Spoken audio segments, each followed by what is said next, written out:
ओम गंग गणपतये नमः। नमस्कार साथियों, आप सभी का आपके अपने संपूर्ण भक्ति सागर चैनल परिवार में बहुत बहुत स्वागत है।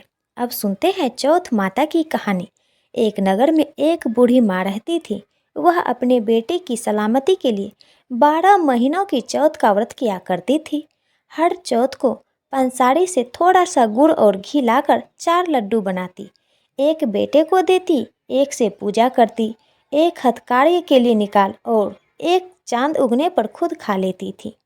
एक बार उसका बेटा ताई से मिलने के लिए गया। ताई ने चौथ का व्रत रखा था। ताई से पूछा, माँ तो 12 चौथ करती है। ताई बोली, तेरी माँ तेरी कमाई से तरमाल खाने के लिए 12 चौथ का व्रत करती है। तू परदेश जाए तो वह एक भी चौथ नहीं करेगी। लड़के को लगा ताई सच कह रही है। घर आकर माँ से कहा, माँ मैं प्रदेश जा रहा हूँ, यहाँ तू मेरी कमाई खाने पीने में ही उड़ा देती है। माँ ने समझाकर रोकना चाहा, पर बेटा नहीं माना। माँ ने उसे साथ ले जाने के लिए चौथ माता की आंखें दी और कहा, मुसीबत में यह आंखें तेरी मदद करेंगे। वह आंखें लेकर रवाना हो गया। घूमते घूमते एक नगर में पहुंचा। उसने देखा एक बूढ़ी माँ रोती जा रही थी और पुआ बनाते जा रही थी। उसने कारण पूछा तो बूढ़ी माँ ने कहा, बेटा इस नगर की पहाड़ी पर एक दैत्य रहता है। पहले वह नगर में आकर कई लोगों को खाने के लिए मार देता था। अब राजा हर घर से एक एक आदमी दैत्य के पास भेजता है और आज मेरे बेटे के ही बाड़ी है, इसलिए रो रही हूँ और उसी के लिए पुआ बना रही हूँ। वह बोला, तू पुए मुझे खिला दे, तेरे बेटे की जगह मैं चला जाता हूँ। बूढ़ी माँ ने खीर पुए उसे खिला दिए।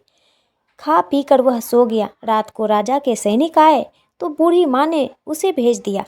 दैत्य के सामने पहुँचने पर उसने चौथ माता की आंखें दैत्य की तरफ फेंक कर कहा, हे चौथ माता, यदि मेरी माँ मेरी सलामती के लिए व्रत करती है तो दैत्य का सिर कट कर गिर जाए। तुरंत दैत्य का सिर कट गया। लड़का वापस आ गया। राजा ने उसे उपहार देकर विदा किया। चलते हुए एक दूसरे राज्य के नगर में पहुंचा। इस राज्य में आवा तभी पकता था जब एक इंसान की बलि दी जाती थी। सिपाहियों ने उसे पकड़कर आवे में चुन दिया। लड़के ने आंखें आवे में डाले और कहा, हे चौथ माता, यदि मेरी माँ मेरे लिए व्रत करती है तो आवा मेरी बलि लिए बिना ही झट से पक जाए। आवा तुरंत ही पक गया।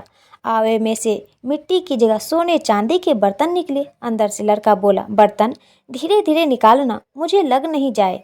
राजा ने उसे निकलवाया और पूछा, इस आवे से तुम बच कैसे गए? लड़का ने बतलाया कि उसकी माँ चौथ माता का व्रत करती है, व्रत के कारण ही वह बच पाया।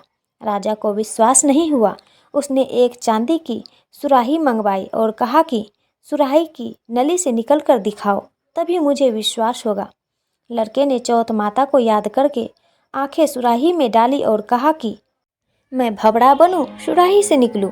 लड़का भबड़ा बनकर सुराही से निकल गया। राजा ने खुश होकर राजकुमारी की शादी उसके साथ करवाई और सभी लोग को चौथ माता का व्रत करने को कहा। उस लड़के को माँ की याद आई। उसने राजा के पास जाकर खुद के नगर जाने की इच्छा जाहिर की। राजा ने रथ, घोड़ा, हाथी और खूब सारा दान दहेज देकर उन्हें विदा कर दिया। चौथ के दिन अपने नगर पहुँचा। वह अकेला पंसारी के यहाँ माँ का इंतजार करने लगा। सोचा, चौथ है तो माँ यहाँ जरूर आएगी। थोड़ी देर बाद लकड़ी टकती हुई माँ आती दिखी। उसकी माँ की आँखों में जाले आने के कारण दिखना कम हो गया था। लड़के ने जानबूझकर अपना पैर लकड़ी में लगा दिया। कहने लगा, बल रे पूत, काठी मेरे पैर की लगा दी। माँ ने उसे नहीं पहचाना। कहने लगी, भैया मुझे चाहे कितनी भी गाली निकालो, पर मेरे बेटे को कुछ मत कहना। बेटा माँ के चरणों में गिर पड़ा। कहा, माँ मैं तेरा ही बेटा हूँ, मुझे माफ़ कर दो। माँ ने उसे गले से लगा लिया। नगर के लोगों ने विश्वास नहीं किया कि वह उसका ही बेटा है। बूढ़ी माँ ने चौथ माता को याद करके कहा कि हे चौथ माता, यदि मैं अपने बेटे के लिए व्रत करती हूँ तो मेरे स्तन के दूध भर जाए और उसकी धार मेरे बेटे के मुंह में गिरे। माँ के स्तन के दूध की धार निकलकर बेटे के मुंह में गिरने लगी। लोग चौथ माता की जय जयकार करने लगे। उस नगर के सभी लोग चौथ माता का व्रत करने लगे।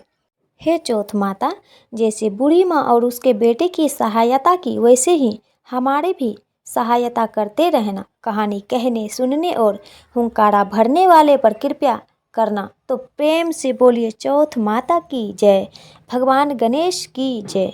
आशा करती हूँ कि यह जानकारी आपको अच्छा लगा हो। इसी प्रकार से ज्ञानवर्धक जानकारियाँ प्राप्त करते रहने के लिए, व्रत पूजा के बारे में जानने के लिए, कथा को सुनने के लिए चैनल पर अगर आप पहली बार आए हैं तो कृपया संपूर्ण भक्ति सागर चैनल को लाल बटन दबा करके सब्सक्राइब करें। साथ में बेल आइकन घंटी को दबाएं ताकि आने वाली वीडियो का नोटिफिकेशन आपको समय से मिलता रहे।